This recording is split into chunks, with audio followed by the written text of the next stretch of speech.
Am I the asshole for being angry that my sister/maid of honor tried on my wedding dress? I, 24 female, am getting married to Sean, 25 male. Sean and I live together. My sister Carly, 21 female, has a key to our apartment. The Sunday before last, Carly was to come to my apartment so she and I could talk. I reached home early, and I saw Carly and her boyfriend Travis, 23 male, in my living room. Carly looked sweaty, but I didn't pay much attention to it at the time. Travis left so my sister and I could talk. After the talk, I went into my bedroom. My closet door wasn't fully closed. I opened it to see that my wedding dress wasn't how I left it. I was already angry, but when I smelt my dress, it smelt sweaty and I was beyond angry. I stormed back into my living room and I asked Carly if she had tried on my wedding dress. She admitted to it immediately and said she only wanted her boyfriend to see how she looked in my dress. I told her to get out and that she'll no longer be my maid of honor. Carly was crying as she left. Later that day, our mum Barb, 47 female, came to my apartment. She was asking me to forgive my sister and to reinstate her as my maid of honor. I told my mum I can forgive Carly, but I also state that my sister will not be the maid of honor. My mum tried to make the argument that my sister used to wear my clothes all the time and that she just misses her big sister. I told my mum that Carly either needs punishment or mental health care. My mum tried plenty of other arguments, but I shut them all down. She finally said that my sister loves me and that I'll break her heart if I refuse to let her be maid of honor. I do love my sisters and our parents, and I'm now wondering if this was a big enough deal to fire her as my maid of honor. Am I the asshole? Edit. What a lot of you said freaked me out. I saw that Carly was online, so I messaged her. I eventually managed to ask her if she had sex in my wedding dress, and her response was, "Please don't be mad." Yes. Her reasons were that it was fun and exciting. She promised to replace the dress, but I messaged back that I don't want her at the wedding at all. Second edit. I had communicated with my mum over messages, but then she came over to talk to me in person. She said she did not know that my sister had sex in my dress, and then she decided herself to not come to my wedding because my sister isn't coming. She said she's very disappointed in Carly, but she can't come without Carly. Thank you for the comments who gave me the perfect term to describe the situation. Carly is the golden child. Genuinely so disgusting that Carly would do something like that, and then even more disgusting that their mum defends it and says, well, if she's not going to the wedding, I'm not going.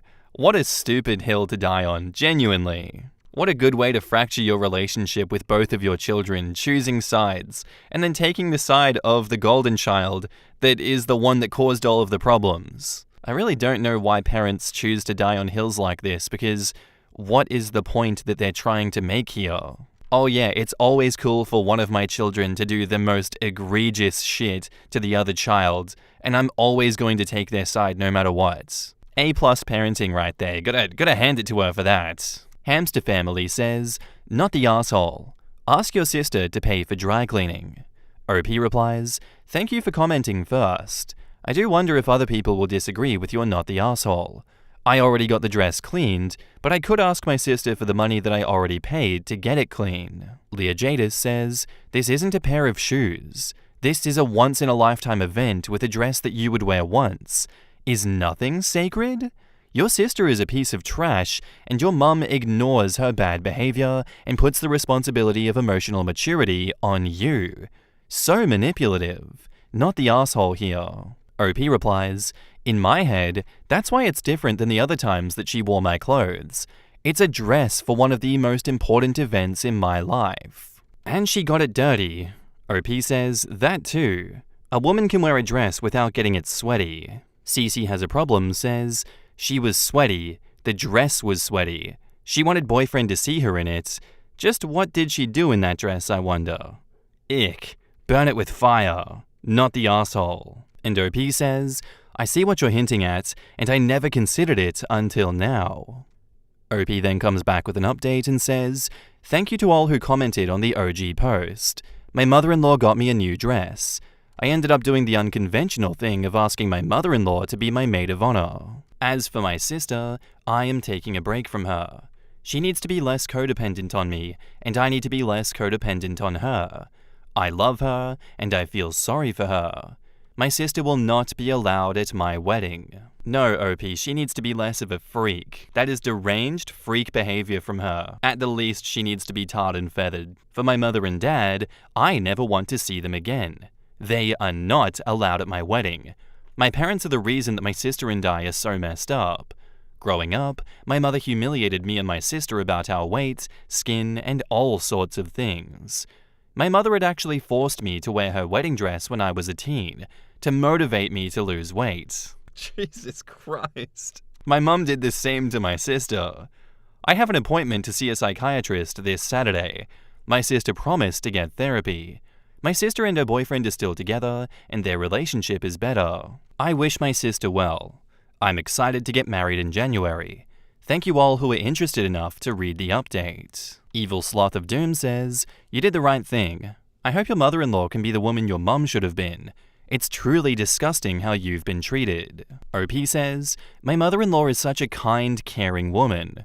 I'm so lucky to have her." Low Peanut says, "I just read your first post, and I don't understand how having sex wearing your sister's wedding dress in her home is being codependent.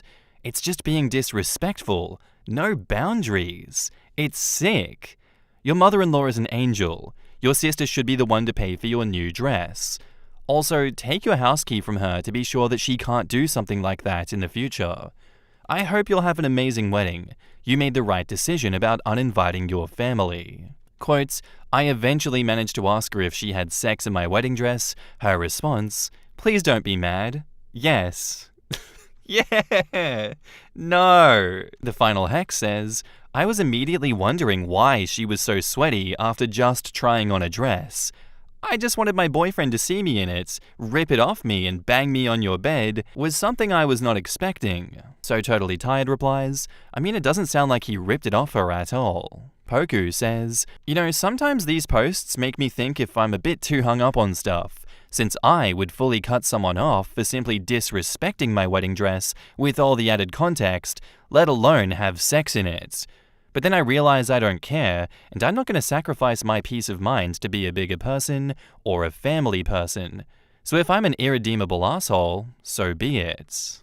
I completely understand the pick your battles kind of mentality that Poku has about the situation here. But I do think there is behavior that goes so beyond acceptable that you should be hung up on. I feel like this is a situation where it's so far past the bounds of normal, you absolutely should be hung up on it and you should sacrifice your peace of mind. You shouldn't be the bigger person. You should go lower than them. Because what kind of mentality is it that it's like, you know what, it's absolutely fine that she had sex in your wedding dress. Okay, mum, how about I just go have sex in all of your clothes in your house and we'll see how you feel about that one because you gave her a pass for this. Why not me having a pass for having sex in all of your clothes? Interesting to see people's reactions to insane hypotheticals. I digress.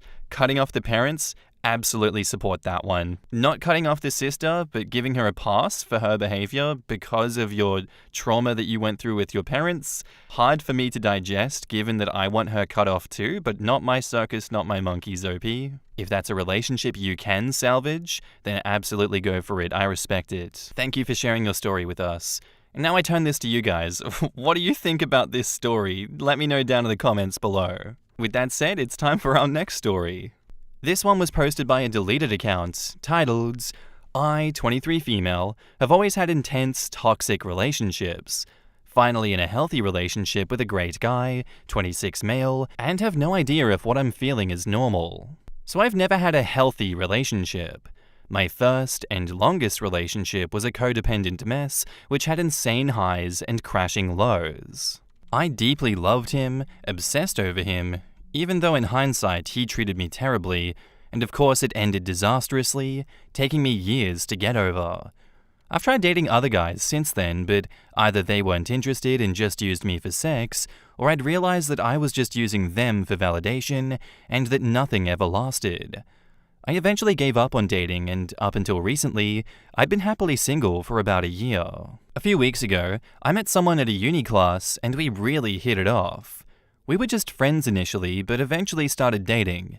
We're getting pretty intimate, and I genuinely enjoy being around him, but I'm not really sure if I like him that much, or if I'm forcing it. But because of my terrible dating history, I've realized that I actually have no idea what it feels like to be in a healthy relationship. The thing is, he's smart and funny and super nice and actually likes me. He genuinely listens to me. He cares about my interests and remembers things I've told him, and he doesn't play arbitrary games, all of which I'm not used to in the slightest. However, I don't feel like I like him as much as I should. I certainly do like him, and I love hanging out with him, and the romantic, intimate stuff is pretty good, but compared to past relationships, as disastrous as they were, this one feels almost boring in comparison. I don't crave to be with him. I don't get wild fireworks when he kisses me. I don't feel my heart flutter when I get a text from him. I do feel a strong sense of affection that's almost a weird mix of close friendship and this guy is a dork and I really like kissing him. And for the first time ever, I almost prefer just hanging out in the kitchen and making dinner together than to being intimate, which is totally opposite to past relationships that were mostly built around sex. So I've been wondering how much of that lack of intensity is due to him not being right for me, or if it's because he is right for me. Maybe I don't get fireworks when we kiss because he freely kisses me all the time without making me work for it. Maybe my heart doesn't flutter when he texts because I know that he'll always text back without making me wait for hours on end. Maybe I don't constantly think about him and crave his presence because I know he'll be there when I need him. Maybe the intensity isn't there because I don't have to fight for his attention or walk on eggshells or agonize about him not being there for me. I know I feel a sense of warmth, of contentment when I think about him, and when we're together, there's not really anywhere else I'd rather be. Maybe that's enough. I know it's early days, but he's already expressed a strong interest in me, and I feel like my feelings aren't quite matched to his. Should I be feeling more intensely about him, or is this just what being in a healthy relationship feels like? To me personally, it feels like the intensity of your emotions was linked to how much these people in your past would hold affection from you and then do their best to keep you on a leash. You know, like, you obviously recognize that that is unhealthy, was unhealthy, and you don't want that again. But I think sometimes the best things in life are the boring and mundane. You know they're not going to hurt you, you know what to expect.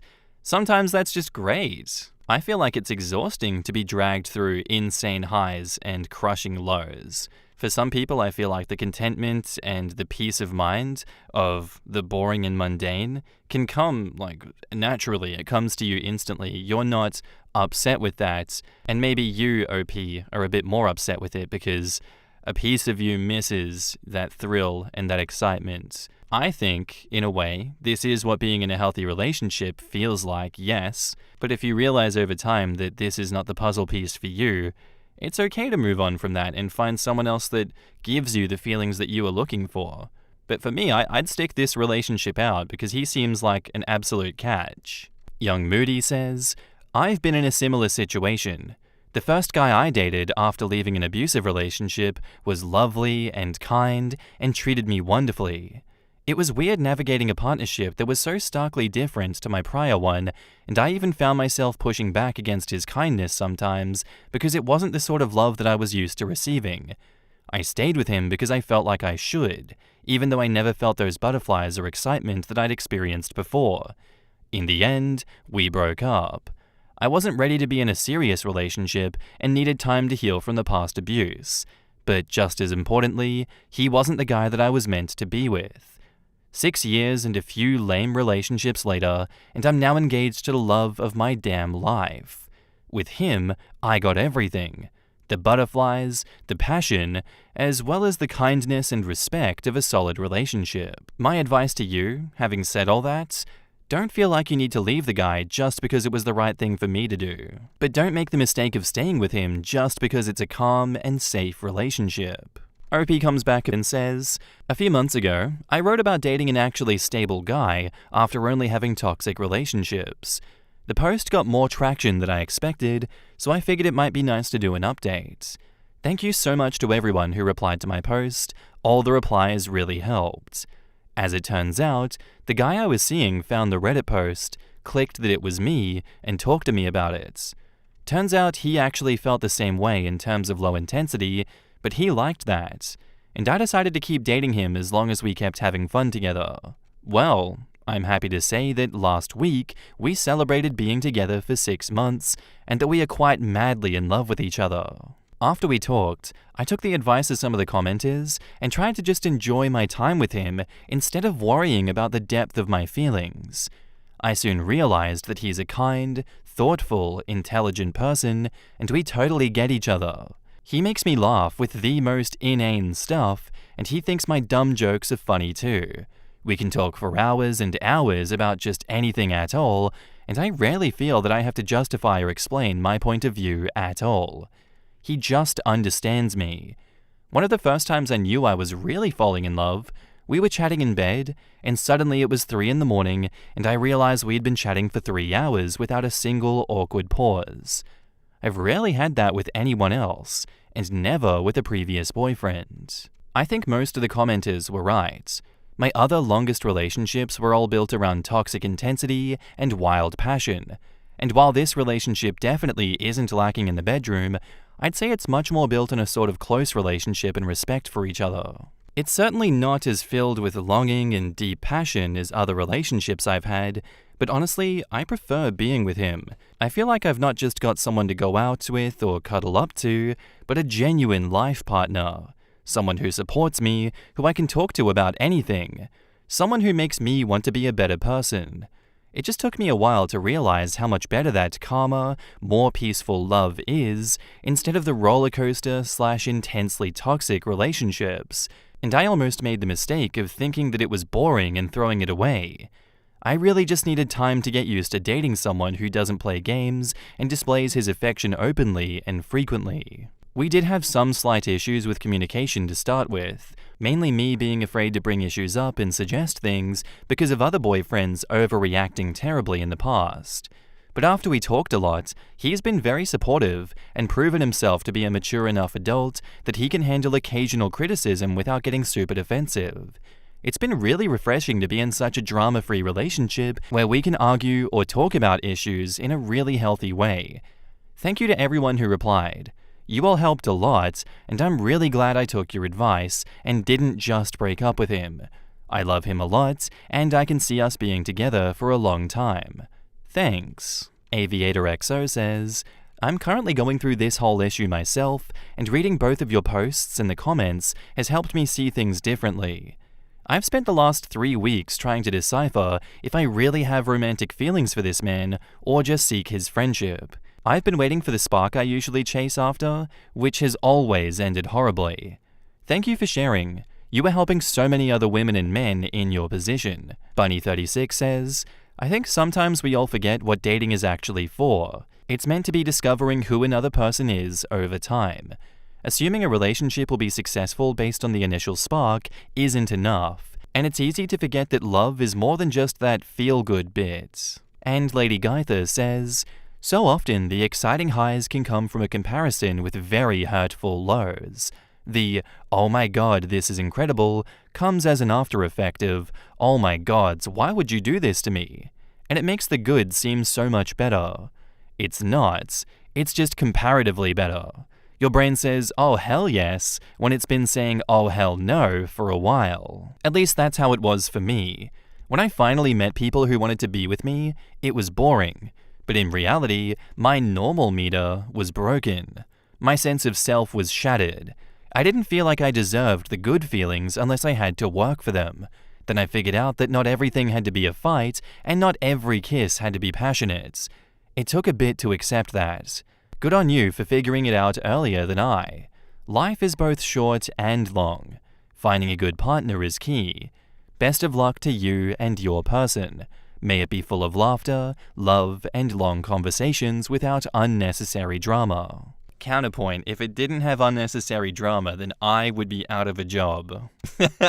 But yeah, I do hope that stories like this can help you guys listening to this story if you are going through similar experiences, or it can help shape your perspectives and ability to help friends and family going through similar struggles themselves. Maybe with more knowledge on how people are hurting, why they're hurting, and community advice to kind of bridge the gap between you and them, you can also help those you care about that are struggling with situations like this, that have come from broken relationship after broken relationship and don't know how to cope with normal relationship dynamics. But for me personally, I agree with that. Life is both short and long, and if I'm going to find a partner to go through the shit with me, I'm going to want someone that's not manipulating me as a starting point. And I wish that for all you guys as well. May your lives be full of laughter, love, and long conversations without unnecessary drama. Those are some good words to live by. Thank you for sharing your story with us, OP. I very much appreciate that. And what do you guys think of this one? Let me know down in the comments below. Now let's move on to our next story. This one was also posted by a deleted account, and it's titled, "Am I the asshole for straightening my daughter's hair without my wife's permission? I, male 32, have a 4-year-old daughter. Let's call her Gracie. Gracie is half black, her mother, female 31, being African American. Her mother handled all of Gracie's hair care and taught me how to do simple styles, but even those simple styles were difficult. My wife ended up going on a vacation with her friends to celebrate her friend's birthday, and my mother came over to visit. I hadn't done Gracie's hair in a few days, so it became nappy and unmanageable." Calling your own daughter's hair nappy is insane. You can't be saying that. "When I tried to comb her hair, the comb broke. My mother said that I should just get my daughter a perm so it would be more manageable, so I took her to a salon and got it permed." And you didn't think to call your wife? No, that wasn't a thought? "My wife got home, and when she saw our daughter, she was livid. She screamed at me and then at my mother for even suggesting that, but I think she's overreacting because it's just hair. Then she brought up our wedding. My mother had tried to get my wife to straighten her hair for the wedding, but my wife refused because she wanted her natural hair on her wedding day so she could be as natural as possible. I can see your mother is a bit of a problem. My mother often comments on my wife and daughter's hair, and I agree with my mother. I can see we have a you problem too. But now my wife is telling me that perms chemically burn and damage hair to change the texture and that I damaged our daughter's hair. Now she's thinking of getting our daughter's hair cut so her hair can heal from the damage. But I still think she's overreacting. Besides, I don't want my daughter's hair to be cut. She looks so cute now.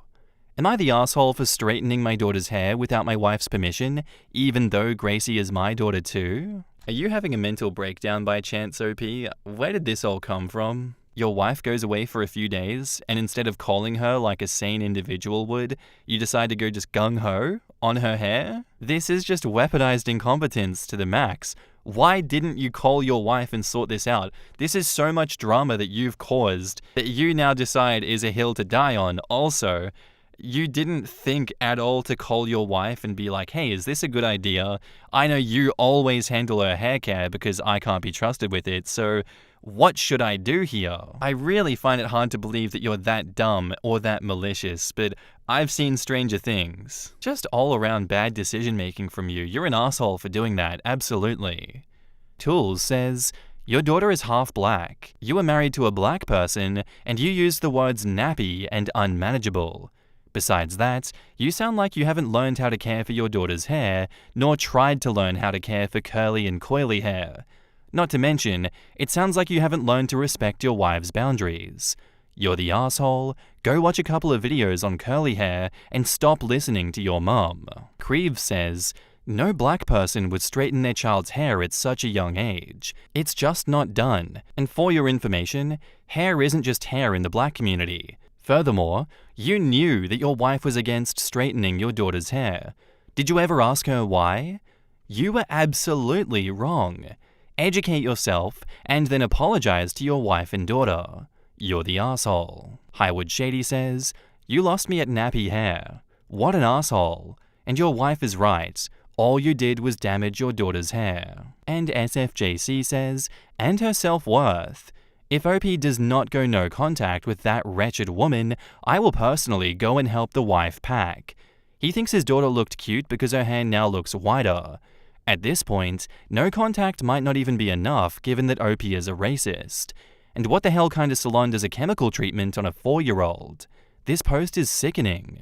So OP comes back to the post with a couple of updates in the form of edits and says, I've read the comments and came to a realization about my marriage and my wife, and now I just feel horrible.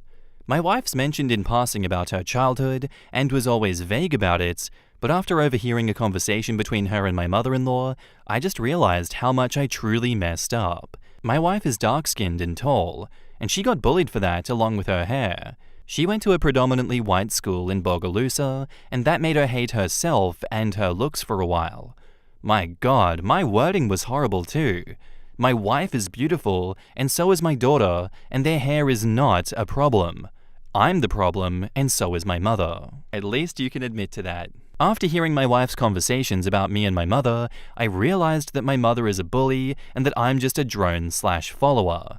My mother constantly picked on my wife, and I just stood by and blindly agreed because she's my mom. But that woman who I married is my wife, and I should have protected her from my own ignorance and my mother's ignorance. I took something that she took pride in, and I belittled it. I was too lazy to learn, and I took my mother's advice. Hell, my mother said so many cruel things that I didn't think twice of until reading these comments.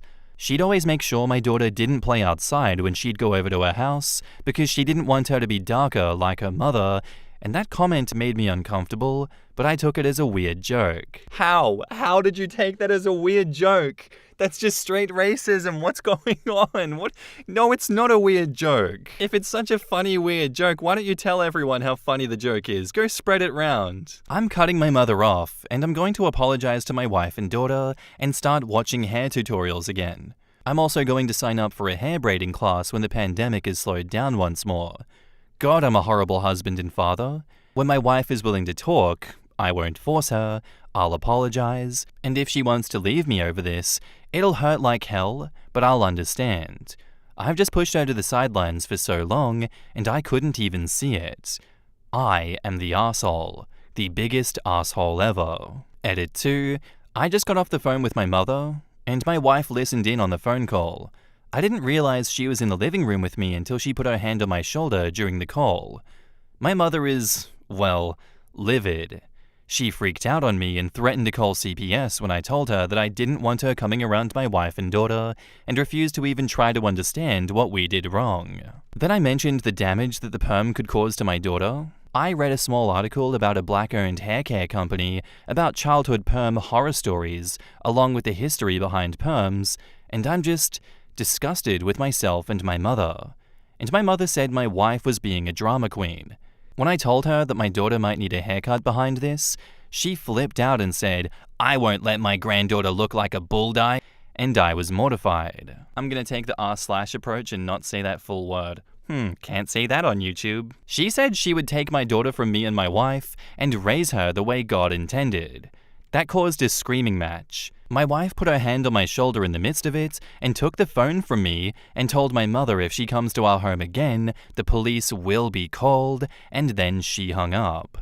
I put our baby to bed and then we talked. My daughter and wife are beautiful, and I don't understand how for the life of me I thought those horrible things. Maybe it was like that SNL sketch, Diet Racism.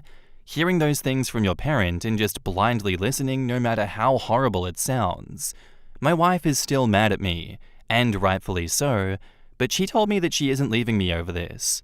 She said that I have a lot to learn, and that if I want this relationship to last, that I need to open my eyes and realize that the world that I live in is different from the one that she lives in, and different from the world our daughter will live in. I'm horrified at myself and horrified at my mother. My father called a few moments ago, but I ignored the call. I'll talk to him in the morning about this. Thank you all for talking some sense into me, and I thanked my wife for staying with me even though she doesn't have to. Tomorrow we're asking our baby girl if she wants a haircut. Knowing her, she'll want to get one like her uncle. He has all these cool designs shaved into his head. If she wants that, then she can have that. She's my world, and I refuse to ever be this ignorant and harmful to her again. Final edits. My wife and I arranged for our daughter to spend the night at my mother-in-law's house, and couples therapy will be in the near future. The comment section have certainly given me many perspectives of how horrible my words and actions are. I won't be doing any more replies or edits because this is a throwaway account. I think that's the right term for this. My mother has called the house multiple times from my sister's phone. My sister is 25 and lives for drama. So now the whole family on my mother's side is blowing up my phone with many mixed opinions, most of which are horrible. It's funny. The only family member whose opinion reflects this comment section's common consensus is the one who was disowned a few months ago. Well, actually that's not funny. It shows just how messed up my family is. Thank you for all these replies, no matter how harsh or mean they might seem. I needed this. Dragonchild says, quote, "It's just hair." I legit gasped. Oh honey, no. I'm just a white woman who's a redhead. I know how central to my identity my hair is, and I'm not a woman of color. Hair is an integral part of black identity, and he's damned lucky he's got a woman willing to forgive and teach his moronic ass. The Blue Ninja replies, hair is central to so many people's identities, especially to certain types of men who suddenly realize they're going bald. Lady also replies, I know we all like to clown on guys trying to mitigate male pattern hair loss. I've done it myself, but let me tell you, that shit is traumatic.